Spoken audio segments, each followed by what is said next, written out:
Hi everyone, welcome back to another video. Today's vlog is actually, what do we call it? It's let's make pasta sauce. I don't know if I'm going to title it that or I'm going to change it, but anywho, welcome back. Welcome to another day on this channel. My name is Molebogeng. I'm a housewife, a homemaker, a mom. I cook, I clean, I bake, I do anything that has to do with homemaking. I bargain hunt. Then there vlogs, and if you are new here, thank you so much for being here. If you haven't subscribed to the channel, kindly do so, or if you're not sure if this channel is something that you're looking for, kindly donate to us a like. We will really appreciate it, as it will help the channel to grow. YouTube can suggest it or recommend it to other viewers. And thank you so much to my new subscribers. Thank you so much to my returning subscribers, returning viewers, and welcome to each and every one of you. I appreciate you. I love you all. Today we are going to be making pasta sauce. If you are new here, we do batch cooking sometimes, but a different kind of batch cooking. So on this day, I am batch cooking pasta sauce, and as always, it starts with my red peppers. Though I can see that they were already turning yellow, but that's okay. It's not a biggie. So I'm quickly just cleaning them up, taking out the seeds, wash them, and then we're gonna go on to the next step. I normally line my pan with baking paper because I don't want them to stick to the pan. And as my way of being a cheapskate, I am going to reuse this baking paper or baking pan over and over again up until I am done. I just sprinkled a little bit of salt there, Himalayan salt on top, and then I'm sprinkling a little bit of olive oil as well, and I'm going to grill it in an oven up until it's charred like this, and take it out of the pan onto a bowl. So now the making of the pasta, it's a love exercise. You need to have patience when you are making it. We don't leave anything on the pan. We take out the juices as well, because that's what's going to help us to, that's what we will use when we are blending it, you know. And another thing that I did, oh, my poor husband, I asked him to go get me jalapenos because I thought I had ran out of jalapenos. But I actually didn't run out of jalapenos. I still have a pack full that was in the deep freezer. So can you imagine? I was embarrassed to say, hey, konje, you know. So this is another pan that I did not do on camera because I felt like I had done the first one on camera. So the other one I just did it off camera, and this is the second pan, and the third one is that one that has peppers and more jalapenos. And now we are starting on the onion and the tomatoes. We are also going to do them the same way that we have done the peppers. So I had forgotten that I had jalapenos in my deep freezer, but I do remember that I had saved them because I wanted to make how do they call them, roasted pepper thing, and I love mixing them with jalapenos, you know. So now when I found them, I was like, but I was so happy. This is how they look after being in the oven. I was so happy when I saw them because he couldn't find the red ones when he went, and I do not like making my pasta sauce with the green jalapeno, and I saw someone using, is it habaneros?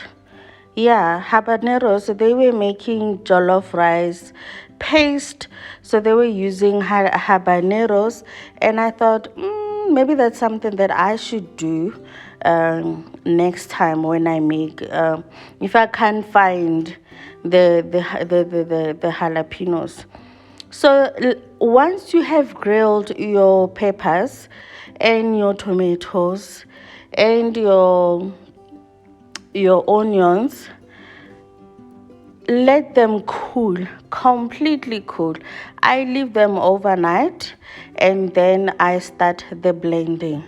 So I do not have correct measurements of the amount of the ingredients of what I'm using here, so I just, the only thing that I know is that I use a medium sized box of tomatoes, and my peppers, red peppers, they have to be somewhat 10 of them, from 8 until 12. You can use anyhow you want. And then I use onions according to, let's say you make a gravy, tomato relish, you would throw, hi bo, I Joe, Jeff, you will know when you make tomato relish how much you put, or how much onion you put on your tomato relish. So you can somewhere eyeball your tomatoes, how much they are or how many they are, and you put onions as per that.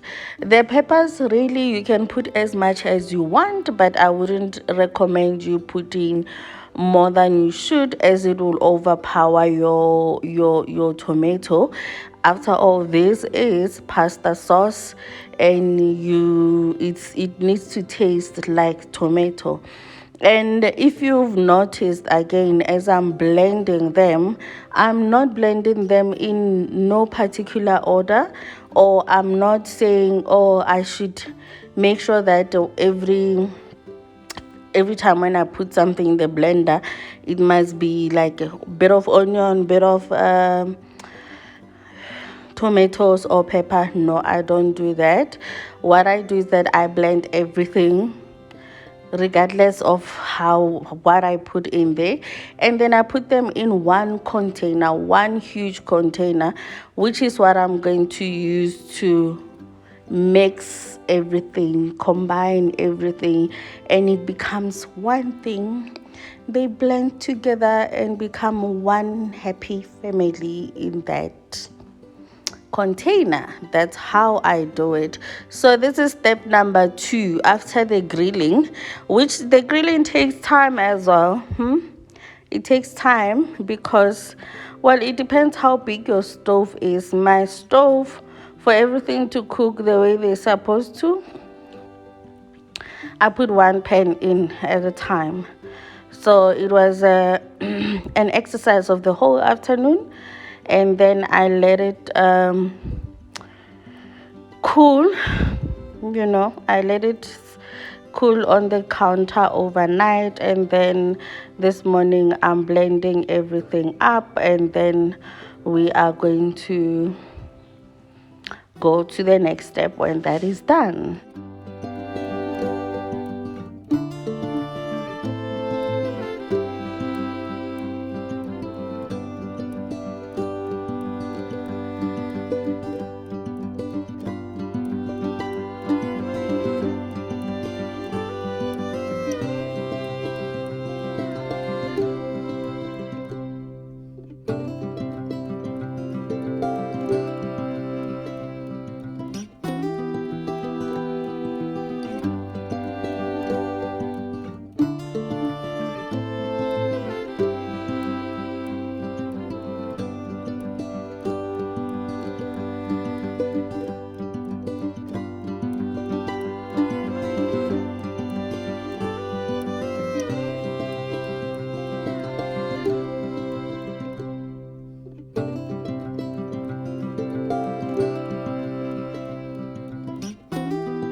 After blending everything together, this is where now I am mixing everything in one container, because remember, I was not blending them in equal parts. I was just blending everything and pouring it into one container. So as you've noticed, when I was grilling them, I was putting oil onto them when I was grilling them, and a little bit of salt. So in the pot, I'm actually not putting any oil. I just want the sauce to simmer down a bit. I want it to boil it a bit, but this stage it's really not necessary. In that in this container that I was putting everything in, you could just season everything there and then package it, because after all, when you cook, when you're making your pasta, you are gonna warm it. It's either you will warm it in the microwave, which will continue the cooking process, or you're going to put it in a pot and then add your cooked pasta in there. So really it doesn't make a difference, but I personally wanted to boil it a little bit more, because I think if you put something in an oven, it comes out as cooked, but I wanted to cook it a little bit more. And the reason I grill it, I like that charness in my pasta sauce, that I don't know how to call it. It's not the same as when you just blend it raw and then uh, put it in your and cook it on a stove. I don't know, I don't like how it tastes. So me putting it in an oven, it's just me developing the flavors. So I put 50 gram of tomato paste in each pot, and then I added basil and parsley dry, and I added paprika into the in each pot, and I added a chicken stock. You can use beef stock if you want to. So now what I'm doing now is adding flavors, it's seasoning, but I'm also extra careful into how I am doing it, because I do not want to over season it. You know, I do not want it to be salty, so I'm just adding things bit by bit, tasting it as I go, because I really don't this is a lot of sauce for it to go south, for it to go wrong. So I try not to make a lot of mistake. Few months ago we did it, and I asked Mr. to season it for me, and he put cinnamon in. It's okay, but think about cinnamon in your pasta sauce. So I tasted it, my sauce, and I felt like it still needed a little bit of seasoning, salt. So I went with the more subtle seasoning, which is aromat, and I added that. It's not aromat, it's what we call it, that one that I use, you guys know it. And I actually forgot the bay leaves, so I'm adding those into there. And this actually, guys, gives me like 10 packs of medium sized Ziploc bags, or should I say freezer bags. And in each bag I put 2 cups, measuring cups, or 2.5 cups when I measure it. And that is sufficient for me and my family. This is something that is so easy, so convenient. I always say I'm not against eating takeaway every day, but I do not want to spend money when I did not intend to spend money. So in days where I know that I won't have enough time to cook, I prefer to at least have things like this at hand. A sauce.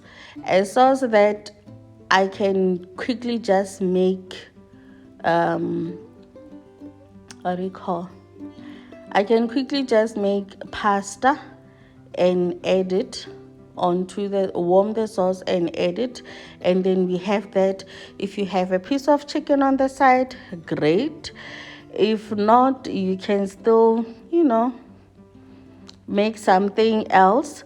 And this is also very nice. You can have it with your bread, homemade bread. You can use it as a relish if you want to. It's not restrictive in any way.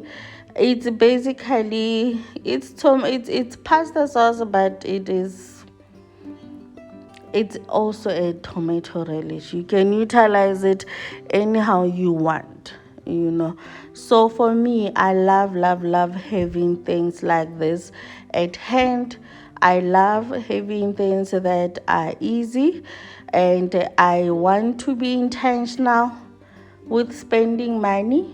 If ever there's a need for us to spend money, I want it to be an intentional thing.